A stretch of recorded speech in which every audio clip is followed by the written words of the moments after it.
Good morning twelfth class. आज हम लोग जो हमारा न्यू टॉपिक है उसको स्टार्ट करने वाले हैं, ठीक है, जिसका नाम है magnetic field due to a circular current carrying loop.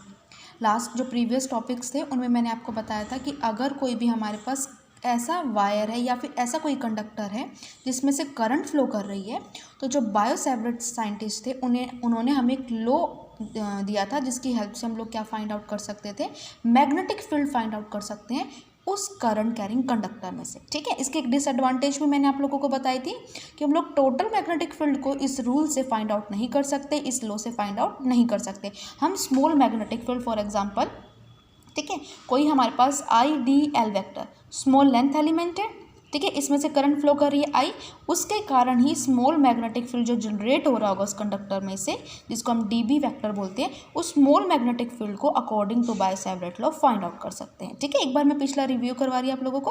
तो ये स्मॉल मैग्नेटिक फील्ड जो हम लोग जनरेट कर सकते थे कितना होता है, mu naught upon 4 pi I D L sine theta upon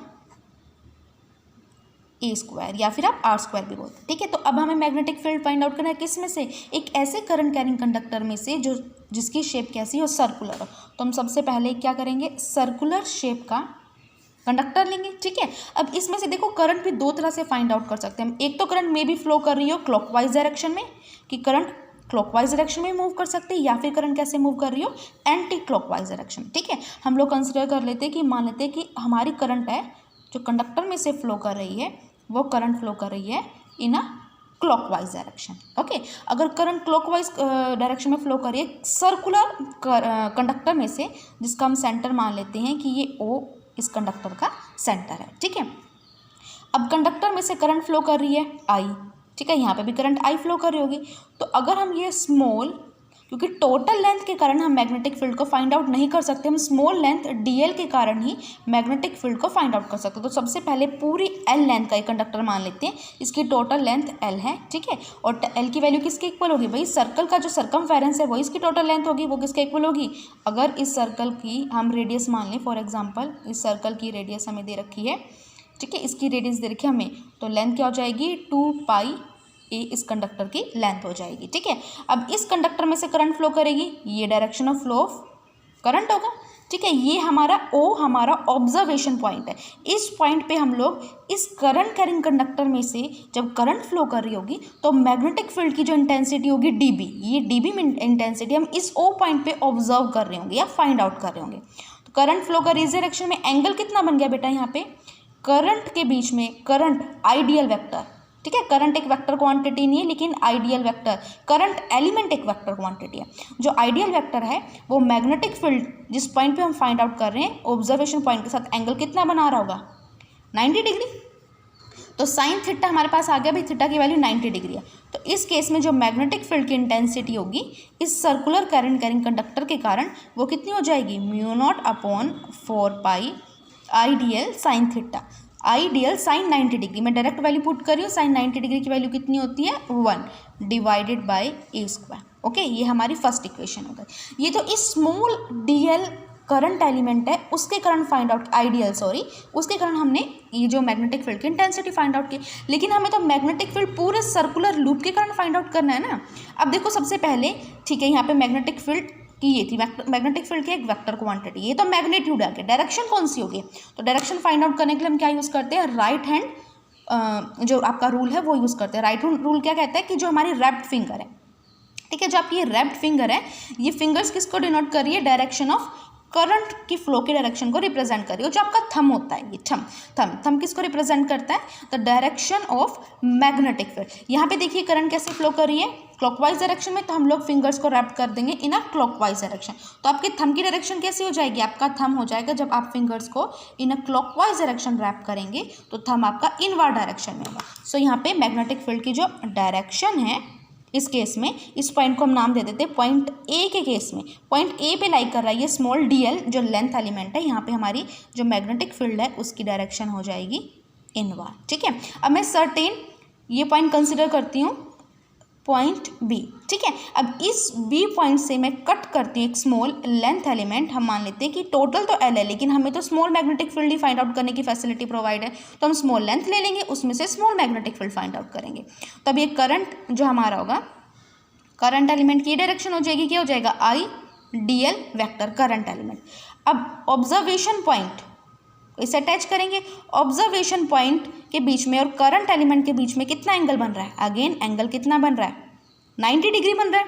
तो दोबारा हम कह सकते हैं जो मैग्नेटिक फील्ड होगा हमारा एट पॉइंट बी वो कितना हो जाएगा, mu naught upon 4 pi ideal sine theta, sine 90 degree again 1 आने वाला है, डिवाइडेड बाय अगेन जो डिस्टेंस है, भाई सर्कल के केस में रेडियस हमारी हमेशा सेम रहने वाली, चाहे आप ये रेडियस कंसिडर करो चाहे ये, तो ये ओ बी रेडियस भी कितनी हो जाएगी हमारी, ए हो जाएगी, तो यहाँ भी ए स्क्वायर लिख लेंगे।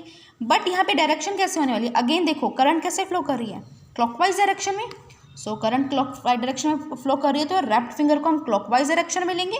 ठीक है, हमारी लेफ्ट फिंगर क्लॉकवाइज डायरेक्शन में, अगेन मैग्नेटिक फील्ड कैसे हो गया, इनवर्ड हो गया। अगर फॉर एग्जांपल आपकी करंट फ्लो कर रही होती एंटी क्लॉकवाइज डायरेक्शन में, ये एंटी क्लॉकवाइज डायरेक्शन है, तो मैग्नेटिक फील्ड जो थंब रिप्रेजेंट कर रहा है हमारे जिस मैग्नेटिक फील्ड को, उसकी डायरेक्शन क्या होती है, रेडियली आउटवर्ड होती। ओके, सिमिलरली हम लोग कौन सा पॉइंट कंसिडर करेंगे, point C, again small length element लेने वाले हैं डीएल, और यहाँ से करंट एलिमेंट कितना हो जाएगा भाई, अब रेडियली आउटवर्ड लेंगे अगेन, तो ये current element I D L vector हो जाएगा। ठीक है, अगेन यहाँ से हम ड्रॉ करेंगे, इस पॉइंट को ज्वाइन करेंगे यहाँ पे, ये जो हमारा अगेन एंगल कितना हो जाएगा, 90 डिग्री।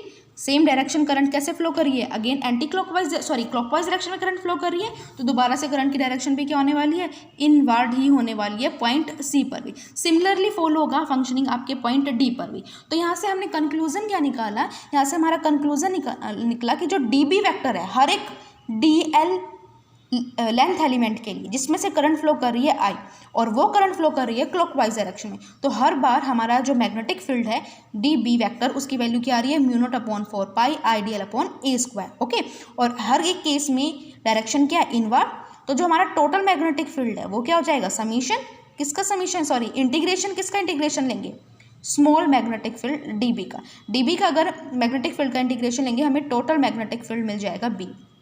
ठीक है, तो यहाँ पे हम इंटीग्रेशन किस का लेने वाले हैं, हम म्यू नॉट अपॉन 4 पाई। ये चीज़ ध्यान में रखना, अगर बाई चांस डायरेक्शन अपोजिट हो जाती तो हम लोग ऐड नहीं करते सभी को, इनका इंटीग्रेशन ही लेते, इनको अलग अलग फिर सॉल्व करते, इनवर्ड टर्म्स को एक तरफ लेते, आउटवर्ड को एक तरफ लेते, वो स्पेशल केस में हम लोग डिस्कस करेंगे। ठीक है, B is equals to D B vector कितना है, mu naught upon 4 pi I D L upon a square, यही है हमारी वैल्यू। अब देखो mu naught upon 4 pi constant है, आउट ऑफ द इंटीग्रेशन जाएगा। करंट तो एक आई करंट फ्लो कर रही है पूरे सर्कुलर लूप में, करंट भी बाहर। अब रेडियस मैंने आपको पहले कह चुकी है, रेडियस तो ईच एंड एवरी केस में हमारी सर्कल में क्या होती है, कांस्टेंट होती है, तो ये भी बाहर। तो इंटीग्रेशन किसका लेंगे, हम इंटीग्रेशन लेंगे डीएल का। अब डीएल का इंटीग्रेशन लेंगे तो हमें क्या मिलेगी, टोटल जो लेंथ है सर्कुलर लूप की एल वो मिल जाएगी। तो जो हमारा मैग्नेटिक फील्ड है वो कितना आ जाएगा, mu naught upon 4 pi I integration of DL हमें क्या देगा, L upon a square. Okay, तो जो हमारा मैग्नेटिक फील्ड है, नेट मैग्नेटिक फील्ड वो कितना हो जाएगा, mu naught upon 4 pi I upon a square. अब एल की वैल्यू क्या है, मैं स्टार्टिंग में आपको बताई थी, सर्कल का ये सर्कमफेरेंस है जिसकी वैल्यू क्या होगी, 2 पाई ए होगी, ए से ए कैंसिल आउट। तो जो हमारा नेट मैग्नेटिक फील्ड था in inward direction due to the clockwise direction of the current in the circular loop वो क्या हो जाएगा, B is equals to mu naught upon 4 pi I into 2 pi divided by a. Okay, और जो direction है due to the clockwise direction of current magnetic field की, जो net magnetic field है इसकी डायरेक्शन क्या हो जाएगी, इसकी डायरेक्शन भी हमारी इनवर्ड ही हो जाएगी। ओके, आई होप इतना आपको समझ में आ गया। अब नेक्स्ट इसके कुछ स्पेशल केस करते हैं। ठीक है, कि बाय चांस मान लीजिए हमें पूरा का पूरा एक सर्कुलर लूप ना देके एक सेमी सर्कुलर लूप दिया है, तो सेमी सर्कुलर लूप को फाइंड आउट करने के लिए इसमें से मैग्नेटिक फील्ड फाइंड आउट करने के 2 मेथड है। एक तो डायरेक्ट मेथड है कि बाय चांस ये क्वेश्चन आपका 1 मार्क्स में आ रखा है या फिर मल्टीपल चॉइस क्वेश्चन में आ रखा है, तो उस केस में भाई पूरा सॉल्व क्वेश्चन ना करके डायरेक्ट हम लोग अपना थोड़ा सा एक कॉन्सेप्ट लगाएंगे कि सेमी सर्कल है तो एल की वैल्यू कितनी हो जाएगी, पाई ए होगी। अगर उसकी वैल्यू पाई ए है तो जो मैग्नेटिक फील्ड है वो कितना हो जाएगा, mu not I pi divided bye 4 पाई ए, यही हो जाएगा। देखो मैग्नेटिक फील्ड कितना आने वाला है, mu naught upon magnetic field क्या होगा 4 pi I upon a square, integration of DL होता है। इस केस में डीएल का इंटीग्रेशन कितना होने वाला है एल, यहाँ पे एल की वैल्यू कितनी है पाई ए है, तो जो हमारा मैग्नेटिक फील्ड इस केस में आएगा वो होगा mu naught upon 4 pi okay I into pi a divided by a square, a से कैंसिल, यहाँ पे ए आ गया, तो मैग्नेटिक फील्ड की वैल्यू कितनी आ गई म्यू नॉट अपॉन 4 पाई आई पाई डिवाइडेड में ए। ठीक है, ये तो हमने डायरेक्ट मेथड यूज़ किया वहाँ से। अब देखो कॉन्सेप्ट अगर लगाएं तो हम लोग कि यहाँ से सबसे पहले हमें पता है इसमें से करंट फ्लो कर रही है, आपकी मर्जी चाहे क्लॉकवाइज लो चाहे एंटी क्लॉकवाइज लो। पहले हम क्लॉकवाइज का केस लिया था सिंप्लिसिटी के लिए, मतलब आपका कॉन्सेप्ट क्लियर हो उसके लिए अब एंटी क्लॉकवाइज डायरेक्शन लेते हैं।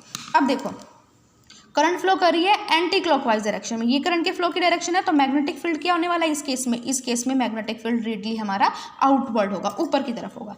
अगेन यहाँ पे मैं क्या करूँगी, सबसे पहले एक स्मॉल करंट एलिमेंट लूँगी, ये मैंने करंट एलिमेंट ले लिया।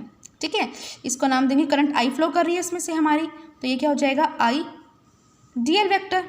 ओके, अब यहाँ से क्या करेंगे हम लोग, भाई इस ओ ऑब्जर्वेशन पॉइंट पे हमें मैग्नेटिक फील्ड की इंटेंसिटी फाइंड आउट करनी है small D L length element के कारण, तो ये हमारा डिस्टेंस कंसिडर करना पड़ेगा हमें पहले। ये डिस्टेंस कितना होने वाला है ए होने वाला है, ऑब्वियस सी बात है। अब यहाँ पर अगर हम ड्रॉ करें यहाँ पे जो लेंथ एलिमेंट को ड्रॉ करें तो टेंजेंट ड्रॉ करेंगे हम लोग, टेंजेंट ड्रॉ करेंगे तो यहाँ पे एंगल कितना आ जाएगा, अगेन एंगल आ जाएगा हमारा 90 degree.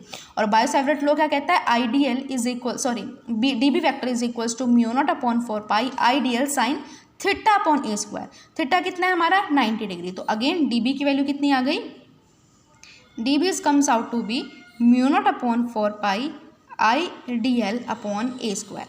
Again D L same, फिर ये प्रोसेस हो जाएगा डीएल का इंटीग्रेशन करेंगे कितना होगा पाई ए, फिर ये हमारी वैल्यू फाइंड आउट हो जाएगी। ठीक है, अगर आपको बाय चांस सेमी सर्कल ना देके क्वाड्रेंट दिया होता, सेमी सर्कल ना देके आपको क्या दिया होता, क्वाड्रेंट दिया होता था, तो क्वाड्रेंट के केस में हम लोग कैसे करते हैं कि सेमी सर्कल के लिए हमने क्या लिया, जो सर्कल है उसका हाफ ले लिया था, इस केस में जो आया था, इस केस में आया था 2 पाई, यहाँ पे कितना है हमारा पाई। नेक्स्ट केस में कितना हो जाएगा, इसको डायरेक्ट ऐसे भी कर सकते हैं, जो मैग्नेटिक फील्ड होगा बी वो कितना हो जाएगा, क्वाड्रेंट है, सर्कल का क्वाड्रेंट कितना होता है 1/4, तो मैग्नेटिक फील्ड भी कितना हो जाएगा 1/4, किसका 1/4 होगा, मैग्नेटिक फील्ड 1/4 होगा हमारे इस मैग्नेटिक फील्ड का। ये due to the whole circular loop के कारण जो मैग्नेटिक फील्ड आया, इस मैग्नेटिक फील्ड का हम क्या ले लेंगे 1/4 ले लेंगे, किसके लिए, फॉर द क्वाड्रेंट। ठीक है, 1/4 पाई mu naught upon 4 pi I upon A, bracket में यहाँ कितना आ जाएगा, यहाँ आ जाएगा हमारा 2 पाई। ओके, ये हमारा मैग्नेटिक फील्ड होगा ड्यू टू द क्वाड्रेंट के कारण ये मैग्नेटिक फील्ड होगा। ठीक है।